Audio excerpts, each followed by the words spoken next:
All right, my friends, this week on Prof and Dev Play Games, we're talking about the games we're playing, Hollow Knight, Silksong, and Path of Exile 2. Stay tuned.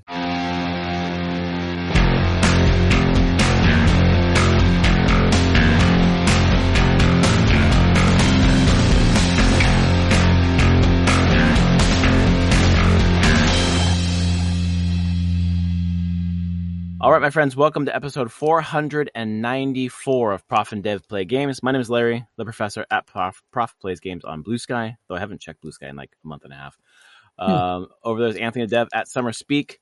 How are you doing, Anthony? Pretty good. You're not missing a whole lot on social media world. Blue Sky is better than other social media, but really, in the end, it's still social media. And yeah, social media kind of sucks. Yeah, it really does. Oh boy. I would say the internet was a mistake, but internet wasn't a mistake. Internet's pretty cool. Internet's cool. Social media is what the mistake was. Yeah, there's a lot of mistakes have been made with the internet as a tool, as a backing. Exactly. That's right. But yeah, no, things are going well. Good. Can't believe last week was PAX already, and we're it's been already a week past that. Can you believe it? A week ago, I was on a plane, headed back to San Diego. This week, I was at the San Diego Wave soccer game, celebrating my birthday, and some friends came. It was awesome, and my friends came and brought packs of Magic cards. Seriously? So, yeah, I got one. It was so funny. My neighbors, they brought me a pack of Final Fantasy boosters. And then these friends, other neighbors who were in the neighborhood who came to the game too, walked up to me, this young woman. She's like, got you this for your birthday. I went to a store to buy them because your neighbor told me that's where I should go get them. I felt very out of place there. So I hope you appreciate this. All right. So Final Fantasy. Okay. Let's see. Go. See if you get anything big hit here. Come on. Paladin Arms, Sabo Tender, Undersire Diddy. Undersire Diddy.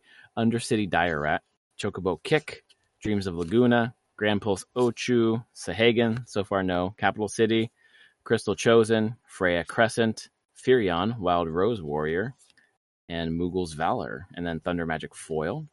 So two rares. Yeah. That's cool. Next pack is Wilds of Eldraine, which I actually don't know what the hell that is. They're going back to Eldraine in January. Are they really? So January set. Yeah, it's the Fairy Changelings. Oh, very cool. Playing. That's the January Magic set. That is not, Universes Beyond or anything. It's just back to a fun Magic world. Cool. Well, I'm going to skip all to the rares and the mythics. I got 3 of them in here. 4 of them. Jesus Christ, what the hell? Holy cow, that's a good pack. I have a Belluna Grand Squall, legendary creature. It has an adventure. Interesting. I've got a full art Blind Obedience. Artifacts and creatures your opponents control enter the battlefield tapped. Interesting. That's not a bad card. Holy crap! That's actually that's the Enchanting Tales one, isn't it? It has the weird look to it, because that's Eldraine did a reprint of a couple of those, because that's a Ravnica card originally. Really cool. But Blind Obedience, that's the thing, because it also has Extort on it, right? It has Extort, exactly. Yeah. Each opponent... Extort is so good. Whenever you cast a spell, you may pay blah, blah, blah. If you do, each opponent loses 1 life, and you go, Jesus Christ, that's awesome. What a great card. Extort decks are awesome. Oh, man. Next is Intruder Alarm, also full art, and it's a foil. Creatures don't untap during their controller's untap steps. And then I have Return of the Wild Speaker. Which is a story spotlight, it says. I'm not sure what that means. Cool. So that's that one. I also have another full art card there, but it's uncommon. All right, last one here is Lost Caverns of Ixalan. Okay. Also a set I don't know. So let's find out. Got a treasure token. Got a full art. All right, I'm going to skip to any mythics or rares. Are there any? Oh, there's Jesus. That looks pretty cool. I can't tell the colors on these, so I'm not sure if that doesn't make any sense. That I don't have any. But these colors look so similar to each other. Yeah, if you look down in the artist line and area, it will have common. CU. Oh, thank you. Jesus, that's what those are. Yeah, okay. Uncommon. Okay, I have a mythic, I have a rare, and that's what I got here. Okay. So my rare is Restless Anchorage. It enters the battlefield tapped. I can add white or blue, and I can spend one white blue. It becomes a 2/3 bird creature with flying and still a land. When it attacks, create a map token. Jesus. Okay. Pretty good land. Jesus, that's pretty good land. And then I have my mythic is Sahili, the Sun's Brilliance, full art, borderless, legendary creature, human artificer. Red blue, and then red blue tap, create a token that's a copy of another target creature or artifact you control, except it's an artifact in addition to other types. It gains haste, and then sacrifice it in the end step. Wow, okay, some neat cards in there. Those definitely need some neat cards. Yeah, I'm gonna have to play around with those. Wow. Okay. Yeah, those were some good packs. Yeah, I was gonna open up this pack, which is a Japanese Magic pack, but I got those ones instead, so that was fun. Nice. So, what we've been playing, you've been playing Path of Exile 2. I've been playing Silksong. Where should we start? I think mine will be shorter in some ways. Path of Exile 2, the Friday before PAX, of PAX? I think Friday of PAX, they did their latest patch for Path of Exile 2, 0.3, because they're not even at 0.1 yet in Path of Exile 2. They're just like 0.3 patch. Whoa. Okay. Added a whole new act and a bunch of rebalancing. And I actually finished the fourth act today. Best act that I've ever made in any Path of Exile. Like, whoa, really? Okay. It was great. I say that just from mechanics and how it was set up. It was really neat. Had a lot of cool stuff. It's a lot of like, you have a home base and there's no mechanics for sailing, but it's a whole island thing. So you have a boat that you say, I'm going to these different islands. And it's pretty unique. Has a bunch of stuff to do and discover. Overall, very cool. I'm finding that the overall balance of the game is far better than the last time I put time into it, which was the initial release. So right. Point 1, I kind of skipped point 2. Played a little bit, but this one definitely felt like, I see the vision of this game a lot more, and I find it a lot more fun to play than I did when I first launched it. Okay. I got it. And on the first one, actually, I think they still are different pacing of games, although they brought 2 to be a little bit more Path of 1 speed. Like, it's still slower, but they clearly are balancing a little bit back based on feedback to be like, okay, this is a little too different. Yeah. So playing a monk invoker, so flipping around doing this thing, Ice Strikes, that I just annihilate things on the screen now, which is feeling really good. So build variety is there. It's been a lot of fun. The one thing that has come up, like I say that at like the best act that they have made, in my opinion. But my God, why do action RPGs have the most brain dead stories? They are. I mean, Diablo 2 was interesting enough. I think we were younger, maybe. Yeah. But God, I mean, playing it now, terrible. The game, 4, not great. Yeah. The game, too, the actual story happening in the game, not that interesting.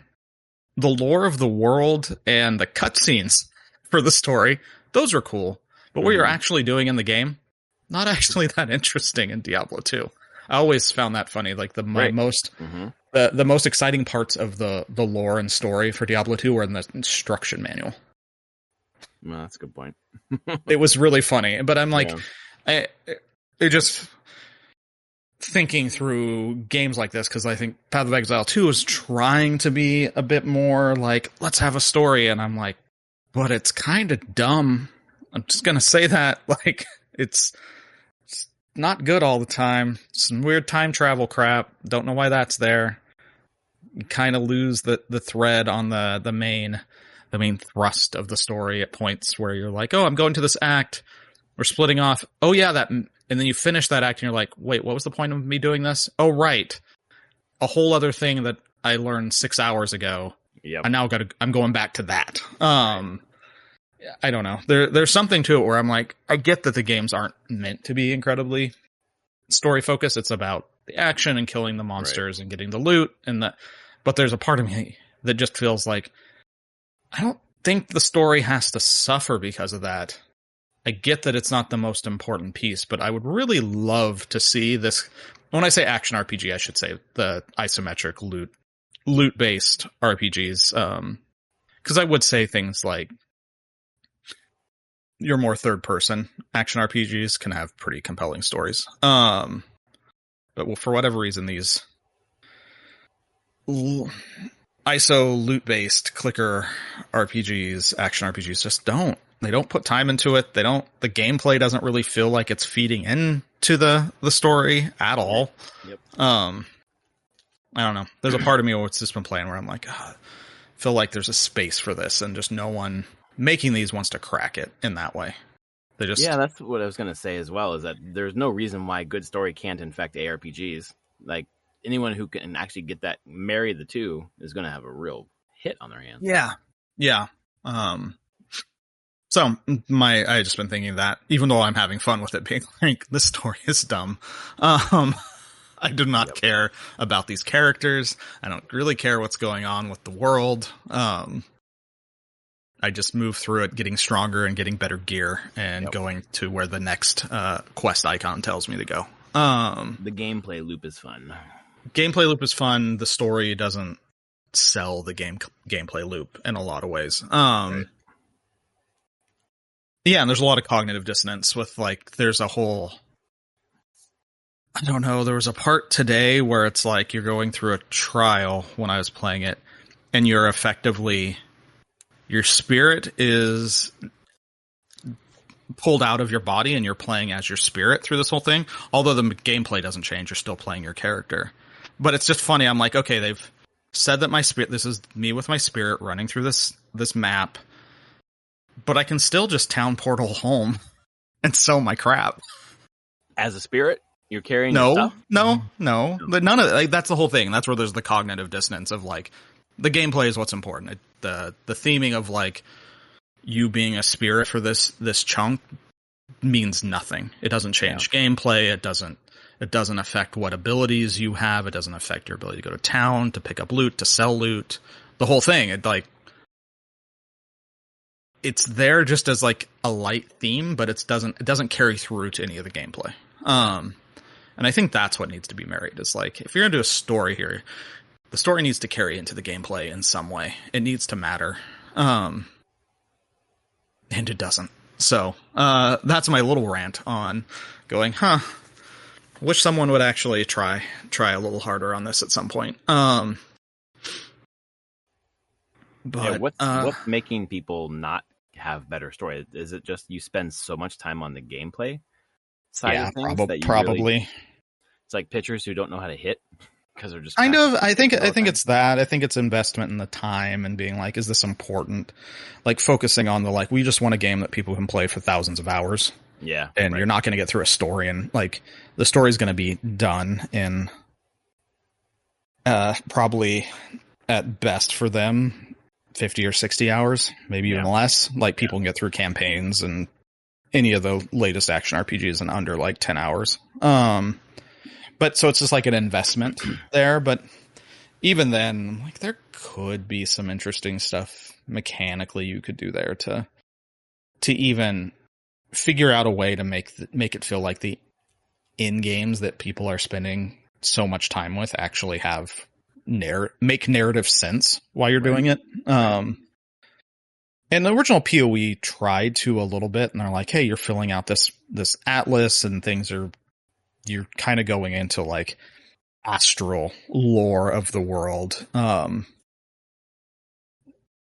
it was all very, like, high level. Again, no game that has come out in this genre has made me actually, like, care about the lore, except Diablo, but that really wasn't the game. The game just looked cool, and it made me go, like, hey, I want to look up more of the lore. Yeah. And they had good hooks there, good characters that just, like, no arcs, but Diablo 2, Deckard Cain. You just remember Deckard Cain. Right. Like, it's, like, cool. You know him. You know the blacksmith. They just say some lines, but it's enough to get you like, okay, I know this character and can have fondness to them, but they more or less just sit there. They may monologue at you. But that's about it. I mean, it's still better than 3, where I forget even the main woman's name, who's like, oh, right, Diablo. I was like, oh my god, yeah, this was so obvious from like the start, so early on. Yeah, exactly. Yeah, yeah. I don't know if that's riding for the lowest common denominator in some ways. Like, is it focus grouped to death at that point? It felt like it because, I mean, God, we had waited so long for Diablo 3, and when it came out, to be so disappointed by it. Yeah, definitely the story part. Like, that's just where I'm like, hey, did you just focus test this and there was just got enough people? Like, I don't understand what's going on. I'm like, that. I don't know. It's only a twist. The twist doesn't have to come out of nowhere. It actually is good if the audience sees the twist coming shortly before it's revealed. Right. But not, the first act. Yeah, exactly. That's way too early. Yeah. Chekhov's gun, right? If you see the gun, it's going to go off, but like, maybe you don't know how it's going to go off or how it's going to be. Exactly. Yeah. Exactly. So yeah, Path of Exile 2 overall, this patch is really cool. The itemization is way neater. Crafting of items is better, and there's lots of ways to like, even I'm getting like, I see a white drop, just a basic weapon that I use, and I'm like, I want to pick that up because I want to go next time in town and just try to craft it, like throw a crafting material at it, see if I get maybe an upgrade. Probably won't, but it's just another chance at getting a gear upgrade. So that's been fun. I'm not at in-game yet. I've finished Act 4, and they're doing this what they call interlude. And I think after the interlude, it will just drop me into the in-game, which is better than they did in the first release, which was you play acts 1 through 3, and then it's like, hey, we don't have the next acts, so play 1 through 3 again, but harder. Then you can be at the end game. We'll see if they drop me back into an early act at some point, but I think this will level me through to maps and the end game, because I would like to at least try that. Yeah. But yeah, it's good. I think they finally are hitting their stride a little bit. I know that company has been stretched a little thin trying to support this and Path of Exile 1. But I think they may have stabilized at this point. So, and I think it's doing well. I'm thinking, most played, it is hovering around like 260,000 players. Wow, pretty darn good.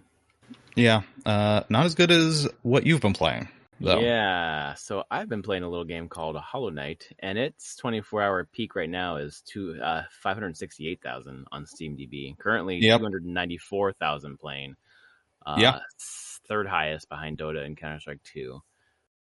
So finally, we get to talk on the podcast that Hollow Knight Silksong is out. Yeah. I'm playing it. It's amazing. Before we talk about it and playing it, we'll talk about not playing it. So it comes out on the 4th, on Thursday, I believe it was.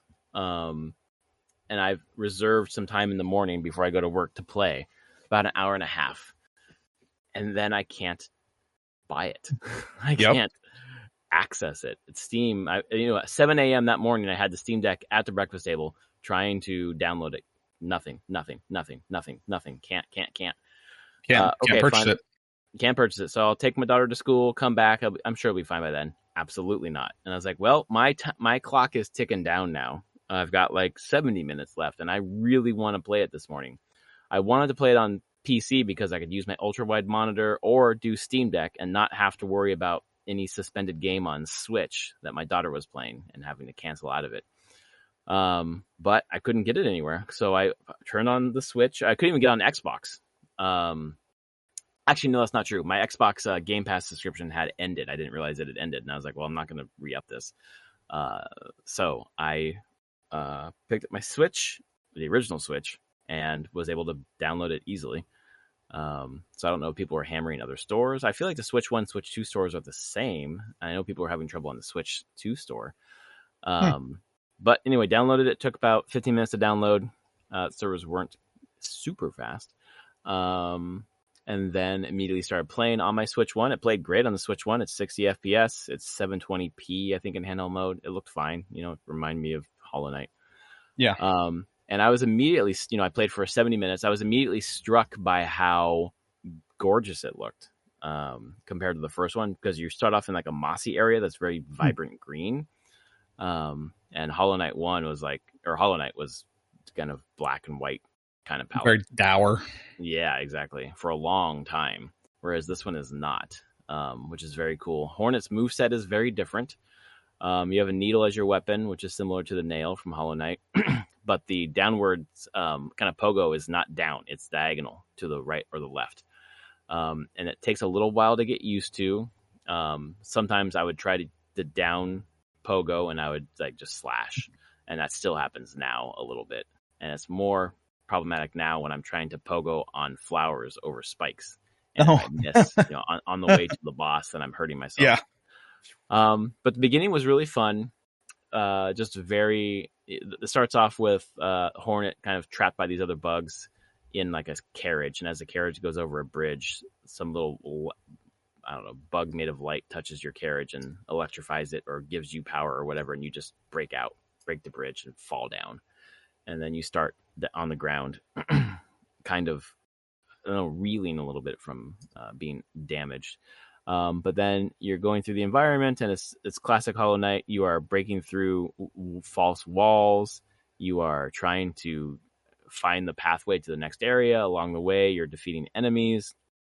And this one, I can't remember Hollow Knight right now, how you built up to heal yourself with your magical power. But this one, every time you hit an enemy, you kind of gain more silk. And when your silk, I forget what it's called, little spindle or whatever, is full, then you can heal yourself. You can do it in the middle of battle, but there's a risk reward to it because you are opening yourself up to attack by doing it. And then you're finding people who sell maps along the way and different items that can expand your maps, that give you a compass so you can see where you are on the map. If you don't buy that, then you just have a map and you have no idea where you are on the map. Pins to kind of mark things you've seen. It's really, the feeling of the original Hollow Knight where you're like, pushing the boundaries of where you are on the map and exploring more and trying to figure out where you are and documenting where you are, and just that sense of exploration is huge in Hollow Knight, and it's absolutely here. The opening bosses, I probably fought like 6 or 7 bosses, and some of them pop trophies on the Switch version that has like interior trophies inside of the game, so it kind of opens that up for you, that you would have on other systems. And most of the bosses I probably tried, I think the most, probably like 5 or maybe 7 or 8 times. And every time, just learn a little bit more about the pattern. One time I had to put it down, and, the next day I beat it the first time. So it's really cool, intricate patterns, some really neat boss designs. There's one boss called Lace, which is like this light fencer type that has tons of moves that are similar to Hornets. That's a really fun dance. Took me about 6 or 7 tries in that one. And there's just the most gorgeous boss so far is called the Fourth Chorus. And it's this huge like mecha that's like kind of in the background that you pass through on your way somewhere else. And you look at it and you're like, that looks like a boss. Okay, I'm in a boss arena, but you go through and nothing happens. But when you come back, that's when it happens. And I beat that one first try, and I was shocked because it was a really intricate fight. But right now I'm in this place far to the east of anyone's playing called the Hunter's Marsh, which I'm starting to learn from online discourse is fucking hard, because that's where I am right now. And there's these little flowers over these fucking spikes that you have to really like expertly pogo to get up to where the boss is. It's not even the fucking boss. It's an arena where you start with kind of like one of the stronger normal bugs you see along your way. And then you beat them, and then there are 2 more bugs, and then you beat them, and then 2 normal bugs you see along the way, but then super strong. One's like a stronger version. You're fighting at the same time, and I cannot beat it. I've been to go from my bench to the boss is probably a 3-minute run. I've done that 3-minute run probably 2 hours now, and I still can't beat it. And I'm just like, I am going to throw my controller through the fucking window. And it's like, this is not even a boss. Like, this is just a room with enemies. You're kind of stuck in it, and you're gating your progress. You have to beat it to open up the door or whatever. So overall, I think it's beautiful. I think it plays well. I think it is exactly what someone who loved Hollow Knight would want out of a sequel. It is more Hollow Knight. It is different. It is, in some ways, I mean, I'm not going to say better. It is just very different. The way Hornet moves, the things you pick up, the weapons you use, the badges are gone. You have different, like, you basically have like loadouts that you're using that which one you choose kind of changes how you attack, your powers, and then you are unlocking new items that you can put into your loadout, and you have to find these like memory lockets that open up more space in your loadout for you to add more things, basically. I have gotten the dash, and I've gotten the float now, so I can float when I jump, and then I can dash for in the air, like an air dash, basically. So it's different than Hollow Knight. It is more, and I think it's more difficult. I think it's actually quite. You have not the only one I've heard. The general discourse I saw was that it was a more difficult game.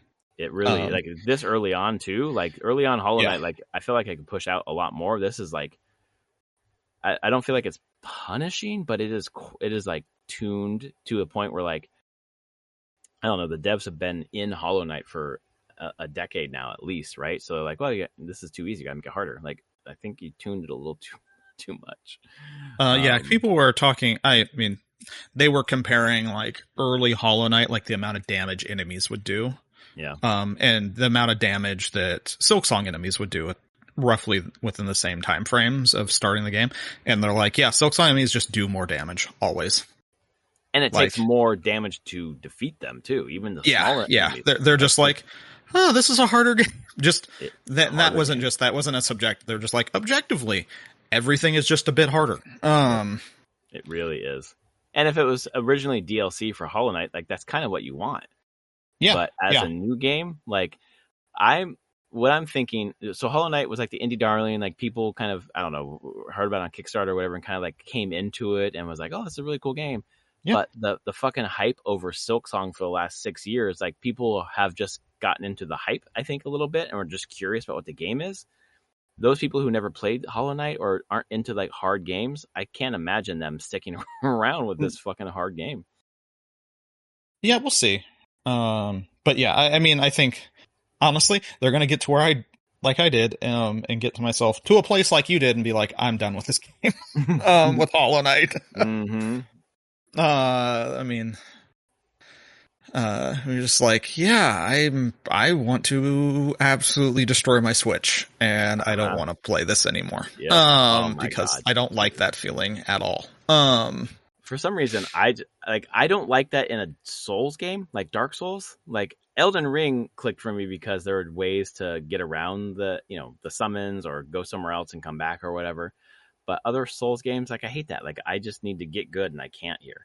But fucking precision platformers that are difficult. I know, is what you're thinking, like Celeste. Holy shit! You're just like, this is my jam. I'm going to do this. This is my favorite game of all time. This is what I want. I love platformers that do this shit. I will do this 100 times to beat my head against this wall, to beat this boss. Because when you beat that boss, man, there's so much elation. It is like a high. It is amazing.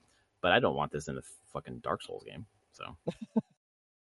Crazy, but I love it, man. Yeah. I fucking love it. This is like, it's everything I could have wanted, and I'm 7 hours in so far, and there's so much more to see and do, and I'm just having the experience. When people say, like, what game would you like to erase your mind on so you can experience it all over again? Hollow Knight would be one of those, and I'm having that experience now. It is like Hollow Knight, but new, and it's amazing. I love it. That's the thing. Do you think they do? They've been working on this forever. What's next for Team Cherry? They said in the fucking interview with, I think it was Schreier, like, we're already working on DLC for this game. Like, okay, we've heard that before. Like, they're going to make another one. Jesus. Yeah. Yeah, I'm like, oh, okay. Well, we'll be the we'll call it the Hollow Knight trilogy at that point. But I think they also said they haven't. No, that's not true. I was gonna say they have someone else working on some part of their team working on another game. That must be some other studio because they have 3 people. Yeah. So I don't know, man. Yeah.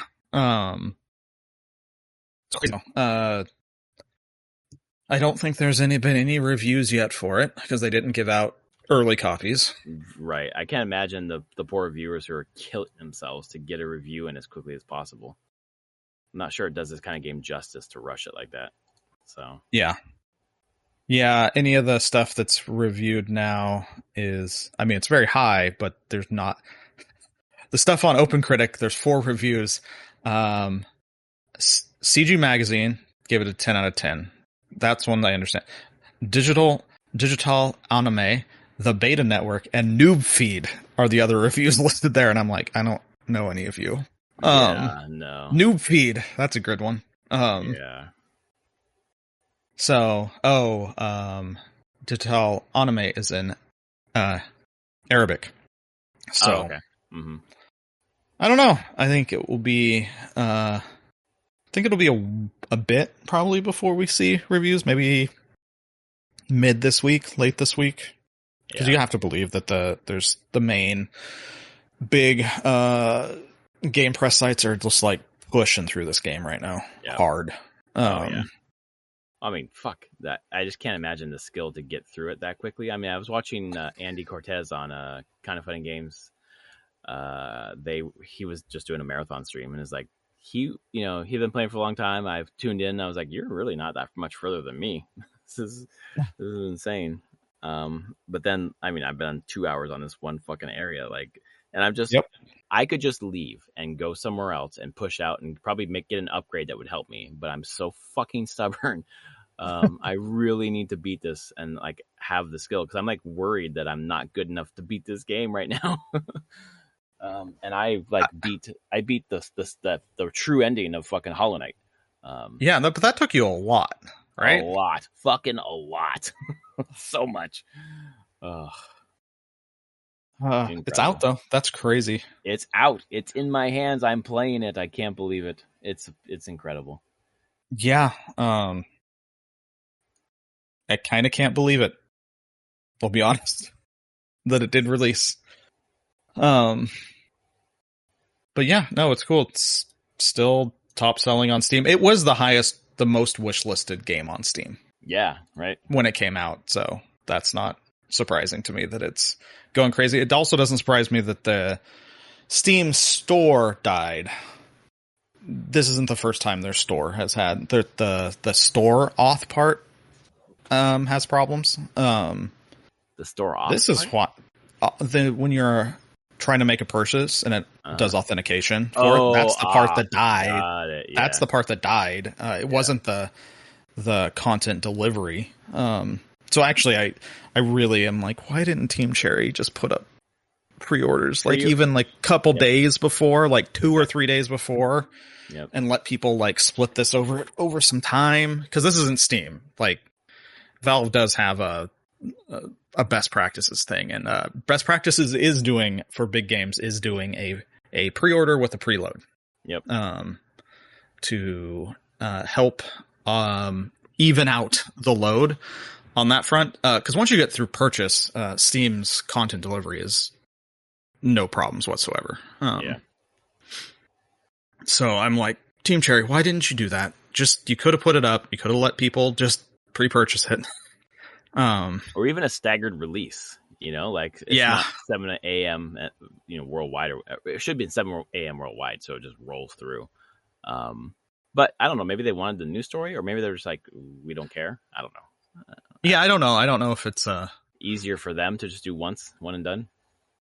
Yeah, I mean, there's that's why I'm like, I'm surprised when they announced the release date, they didn't just start pre-orders on Steam. Yeah, right. And just like 2 weeks ago, been like, all right, it's coming out on this date. Pre-orders are available. Go. I would have liked that, because then I would have it on Steam. Yes. Instead of on Switch. I mean, it runs. I switched over to Switch 2. I transferred it to Switch 2, and it runs at 120 FPS, which is kind of fucking rad. But I could also do that on my PC. So yeah. That's unfortunate, though. But it seems like everything's stabilized now. It's got 40,000 reviews so far. Jesus. For almost 41,000. I know it was getting review bombed in China because the Chinese translation was not great, apparently. I did not know that. Yeah, it was, pretty poor. Poorly received, I should say. Poorly received. Okay. Yeah. I'm now looking. I'm like, is that what's review bombing this right now? Let's see if I go to take off. Because it's actually lower than I'd expect. It's only at a 91. Oh, because I'm only looking at my language, though. That's the thing. Steam customized this. Yep, exactly. So actually, you don't see it. Like, so no, English reviews weirdly have this reviewing less. It's a 91% positive compared to like Hollow Knight's overall. Overall, Hollow Knight is 97% positive. Yeah, I think people, I mean, obviously the difficulty, but also the economy, the rosary economy specifically, like shit costs a lot and you die and lose your rosaries. Like I lost 350 rosaries the other night and just almost cried. Like, I'm never getting that back. I could have bought shit. I could have, So, and I died the stupidest way possible too. So, yeah, China is not happy. No. Japan is not happy either.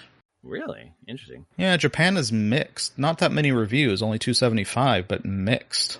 I wonder if the Japanese translation is also kind of when the Chinese translation was going around, anecdotally, just one Reddit user was like, well, I speak German, and I accidentally loaded up the German first, and I was like, what the hell? Like, it was not very good, even in Germany. So I don't know what. Yeah, I don't know what they did for translation.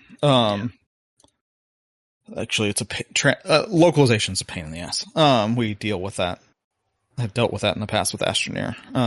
Where we're going through actual people doing it. It's not AI, but we'll release it, and then the actual native speakers in there, they won't. No one's ever said it's bad, but they'll call out like, "Hey, this is weird."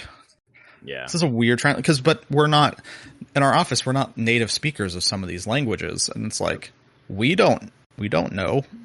You're trusting the translators. You're trusting the translators to do it right. And it's hard because a lot of times you're doing localization on lines like in names and stuff in Astroneer that are like, no, these are like puns in English. Like, they're puns or they have their non sequiturs in some ways. And it's like, how does the translator do that in their language?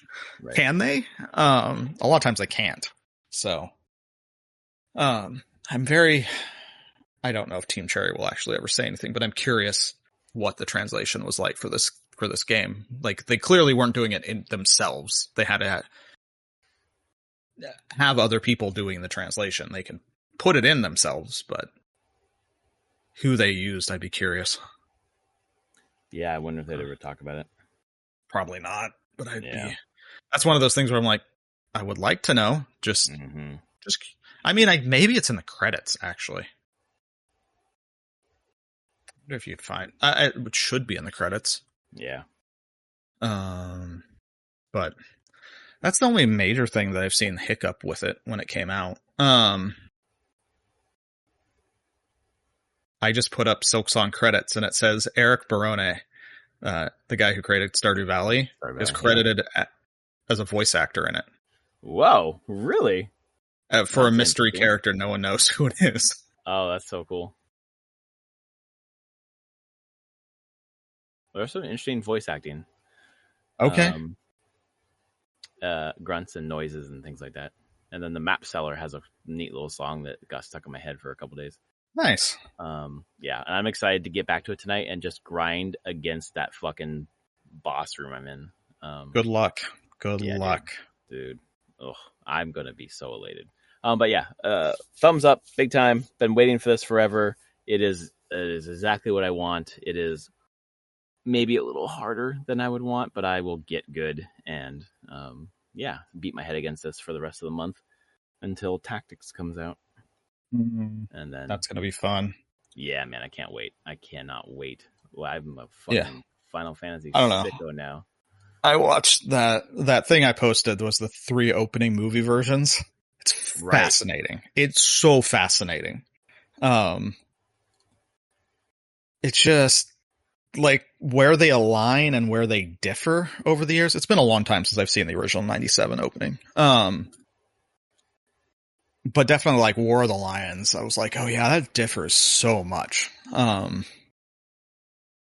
the definitely left one is the original one, right? Let me see.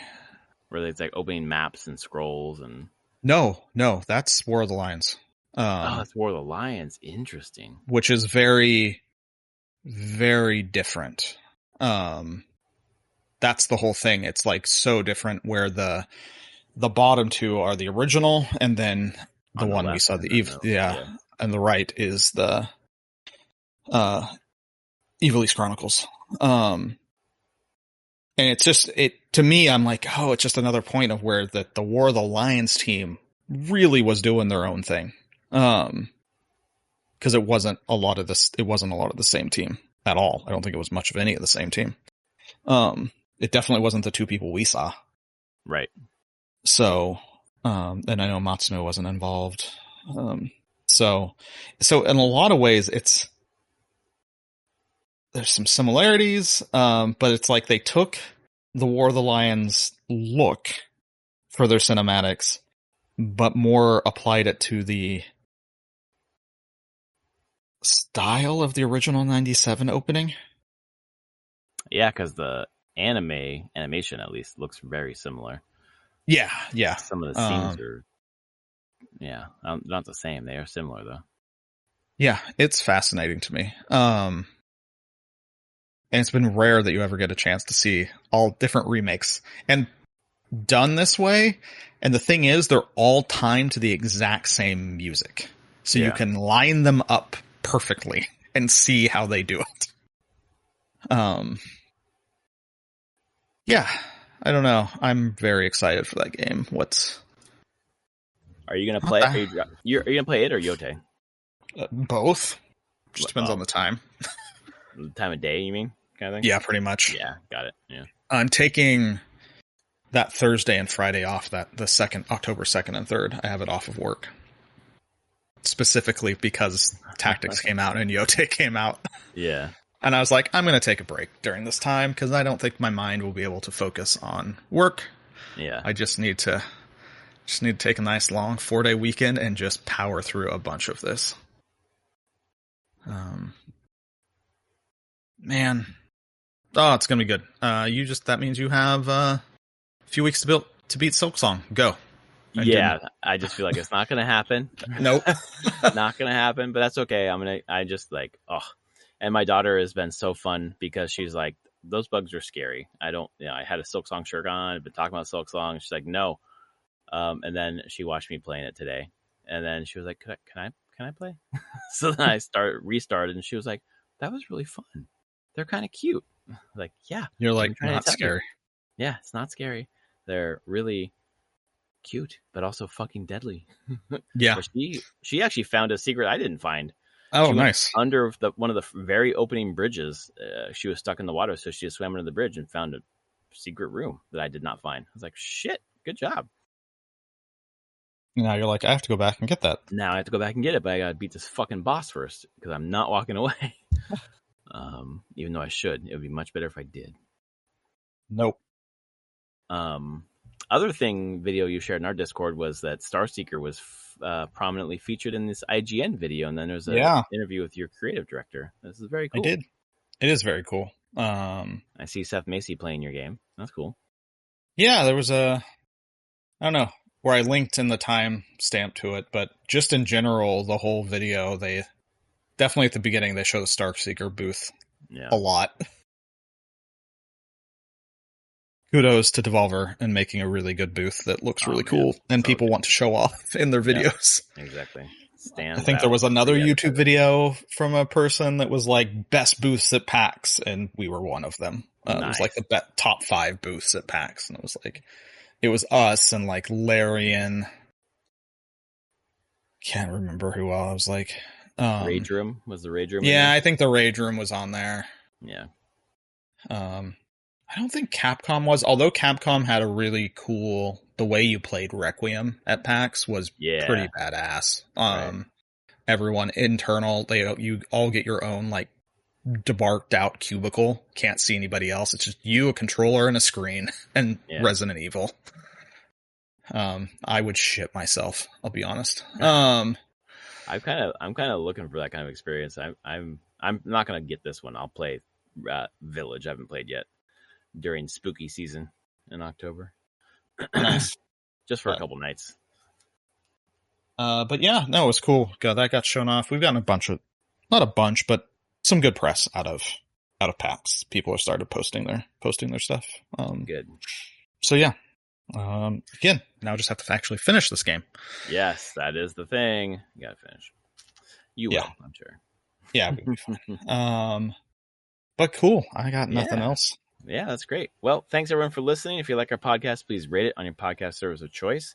Tell a friend. And if the rumors are true, we will be back next week talking about the Nintendo Direct that is happening Thursday or Friday coming up. Right. We'll see. I assume it's going to be a Mario Direct because it's 40th anniversary of Mario. So, some like toys and a movie. Yeah, exactly. All the stuff. You're like 40th anniversary. It's going to be exciting. No, not really. Mm-hmm. Just no games. Just no toys. Games. Just some toys and merch. Yeah, exactly. Cool. Well, thanks everyone, and we will see you next week. Later, everyone.